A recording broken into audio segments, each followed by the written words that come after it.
Hey y'all, there's my dinner bell. I forgot to ring it yesterday. So that's gonna be the opener to when I go live for my cooking.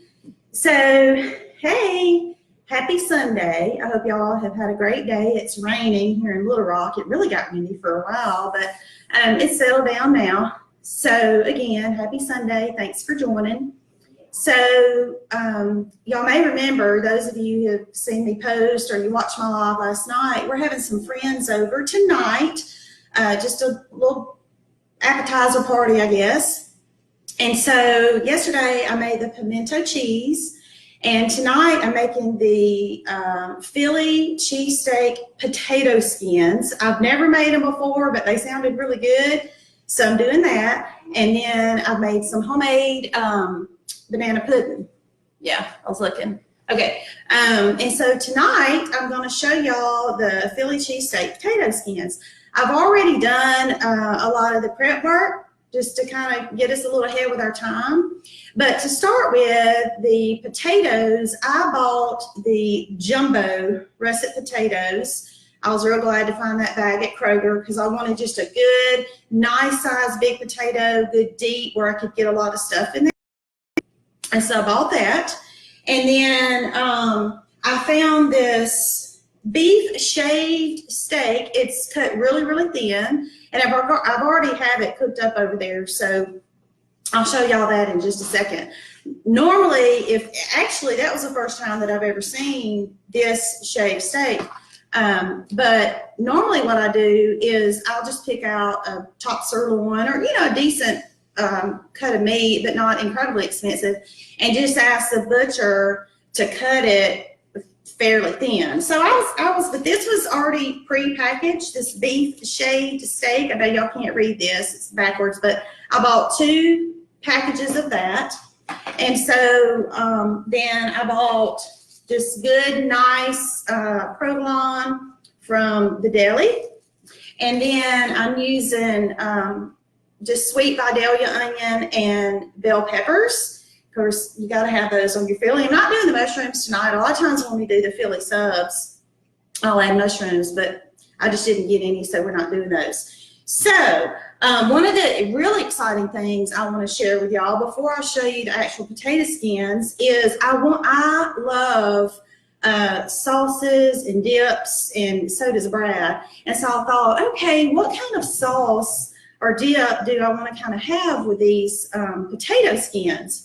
And so I said, well, Brad loves sour cream. I know that. Sour cream, on a traditional, or I guess I'll say a typical potato skin, you've got usually cheddar cheese, bacon bits, green onions, scallions, and sour cream. And I thought, well, mine's going to be Philly cheesesteak, so I'm not going to do that, but what can I do that is sour cream based? So I just got out some ingredients and made this beautiful, it really kind of has the color of a comeback sauce.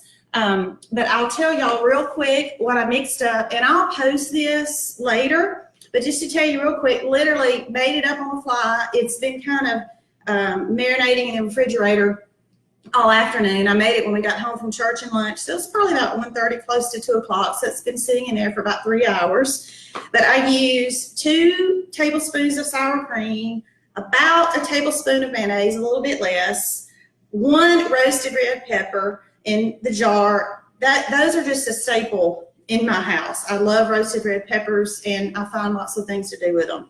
So I wanted that in there. A tad, maybe not even a half a teaspoon of olive oil. The mayo already has some oil in it, but it just needed a little more oil, and I just love olive oil and knew that it kind of needed that. So I added that, a good bit of Cavender's Greek seasoning. I didn't even measure it out, but I thought Greek seasoning just kind of goes with that thin Philly style meat. So a good bit of Cavender's, a dash of chili powder, 2 cloves of garlic. Y'all know I'm gonna put garlic in almost everything. Mix those up real well. And a baby red onion. I don't know if y'all seen those little red onions that are about this big around. They're so cute, but they're packed with flavor. So I added 1 of those. A couple of dashes of Worcestershire and a couple of splashes of hot sauce, and then salt and pepper. And so I put it all in my Cuisinart little stick and mixed it up really well. And it's fairly thin, but what I'm gonna do is kind of drizzle it over those potato skins when they get ready. So there's my sauce. I haven't named it yet. If y'all have any ideas for what I could call it. It's got a little bit of a kick, but not much. I love the Greek seasoning in it, and I just think it's gonna go really, really well with the Philly cheesesteaks. So with that, I hope y'all can see better tonight. I moved the computer a little bit closer so that y'all could see better. And so I hope that helps. And now, since I'm about to transition to the range over here, I'm going to walk around and I'm going to move it to the island so y'all can see me at the stove.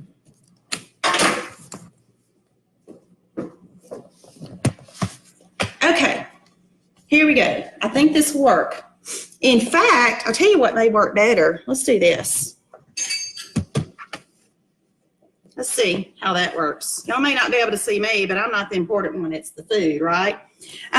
So here is my, there we go, my shaved steak that I talked about, and I went ahead and browned it.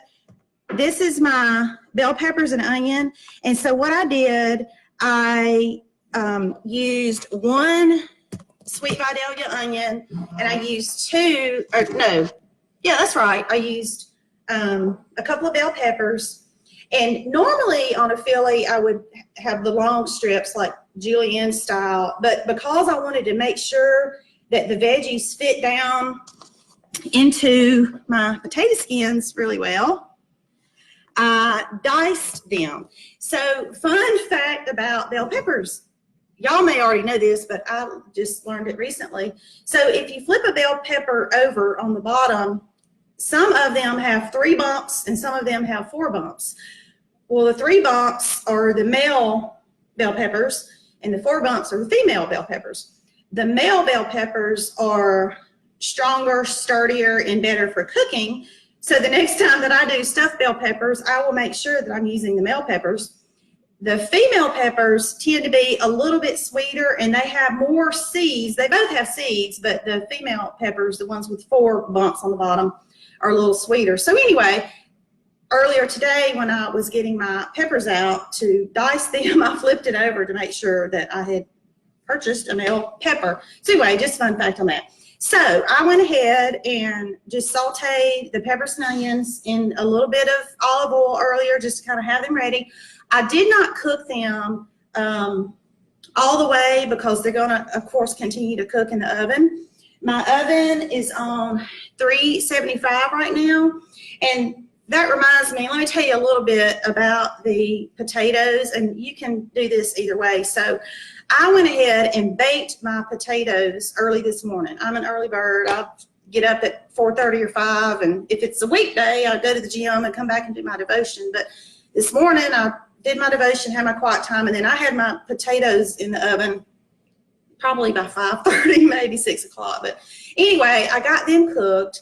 And by the way, y'all probably know this, but I just put them, I did put them on a pan. I mean, certainly you can put them on the oven rack, but because I wanted to make sure that the skin was nice and crispy, I did not wrap them in aluminum foil. Now, when we're going to eat baked potatoes with a steak, I will get real butter and sometimes garlic and then kosher salt and just coat the outside of that skin real good and wrap it in aluminum foil. And that way you got that really nice soft skin. And you may prefer a crispy skin for your baked potato with your steak as well. That's just got personal preference. But for these, I just put them on a pan and cooked them at 450 for an hour, and boom, they were done.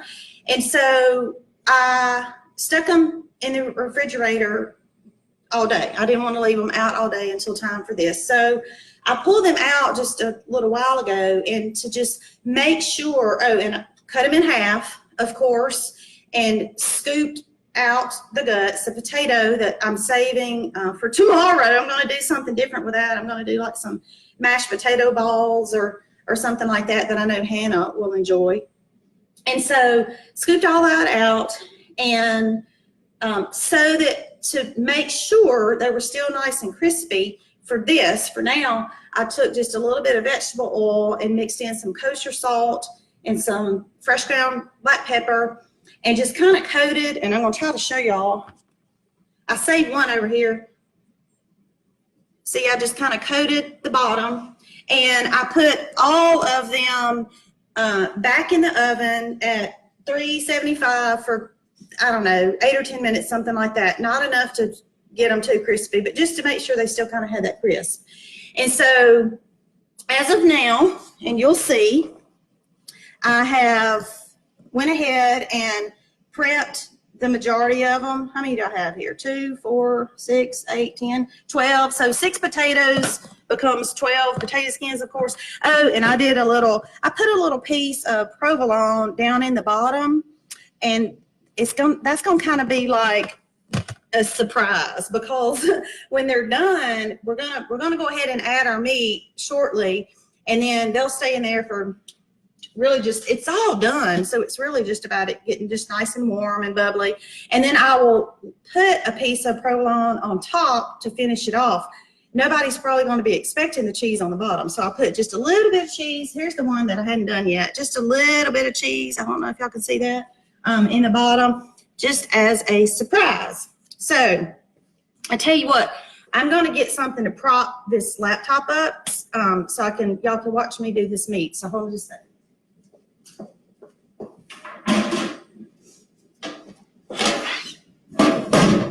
I hope this isn't too high. I don't think it is.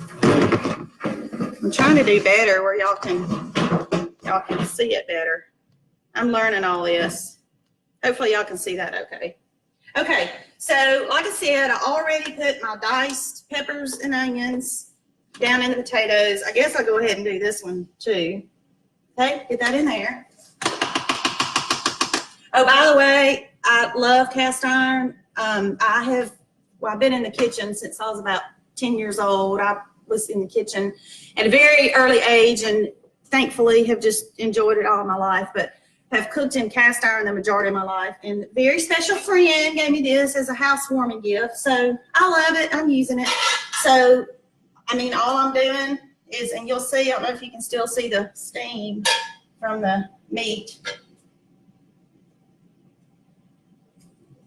I'm just going to kind of stuff each one. I mean, y'all, I'll have to let y'all know how the meat, and my hands are clean, so honestly, it may be better just to use my fingers. The thing that I will say, or the caution, I guess, on this meat is that because it's already shaved and pre-packaged, it kind of is what it is with your marbling or your fat. And, you know, the worst thing is when you're eating something really good, whether it's potatoes or steak or whatever, and you bite into a big old piece of gristle or fat. Like, for some people may like that, but we don't around here. And so what I do is, when I buy the sirloin that is that I have the butcher cut, I've got a little more control, because whatever fat he leaves on it, I bring it home and trim it. So I inspected this a little bit. It didn't look like it had, you know, too much fatty stuff in it. So I'm just really hoping that we don't bite down in something, you know, yucky. But so far, it looks to be pretty good. So, whoop. Okay, so that one kind of split. So I must have, oh, here's the other thing I wanted to tell y'all. You'll notice, y'all probably know this from eating potato skins. I didn't scoop it out like completely to the bottom where just the skin was left. I mean, you want some of that good potato in there. Plus, it's helping. I mean, this is kind of some heavier stuff with that meat in there, and so you want enough support. You want the potato taste, not just the skin, and then that support of to hold all this goodness, right? Okay, so we have 3 more. This shouldn't take too long. And then I've already got, my oven's been on 375 this entire time. And I am going to put them in there. I mean, literally like no time. I mean, honestly, I think I could almost put them in there with the cheese and they would be done. But I'm not ready to do that yet because it's a little early and before my guests get here. And so I don't want to do that quite yet. Okay, now what I'm going to do is first First of all, I'm gonna make some of these. Put a little more meat on the ones I didn't get enough. There we go. And I'm gonna take, I don't know about y'all, but I just adore peppers and onions. And so I'm just gonna kind of do like a messy, get there. I'm just gonna kind of, I'm not gonna try to purposely get them on there. I'm like, you know what?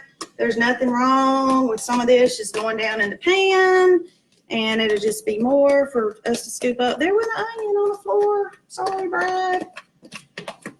Now, the other thing that I like to do a whole lot, which clearly I'm not doing it right now because you see me scooping them all in here, but I love to reuse stuff. So a lot of times, y'all, I completely skipped one, getting carried away, so I'm going to have to move some of these peppers and onions over here to this other one. Okay, but I like to, sometimes I'll do a little bit of extra, whether it's peppers and onions or hamburger meat or whatever it is that I know I can reuse in a different dish that week. So a lot of times when I do peppers and onions and mushrooms, especially if it's like the middle to the end of the week and I know that we might be home for the weekend, I've already kind of got it ready for my omelets or something else you might do. So, and you can always freeze them too. That's always good. Brad and I, at the beginning of the year, participated in a challenge at a local gym. We had both put on a ton of weight, which I'm not, if I'm not careful, I'm going to do again. But we did this challenge, and it was very intense for 6 weeks. We both lost over 20 pounds each, and it was tough, but it was worth it. But anyway, we meal prepped, and at first we meal prepped for the week. Bought the little containers. We were very strict, and at first it wore us out, but I got used to it. And even as I'm standing here now doing these Philly potato skins, I have meals in the refrigerator that we've prepped that are a lot more healthy. So anyway, all that to say, I've gotten into meal prep more so than ever.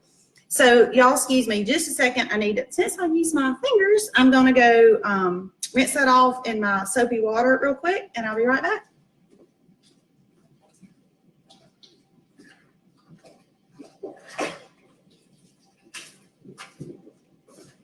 Okay. So literally all I'm gonna do right now, and y'all won't see, I've got, I'm gonna bend down and just put these in the oven.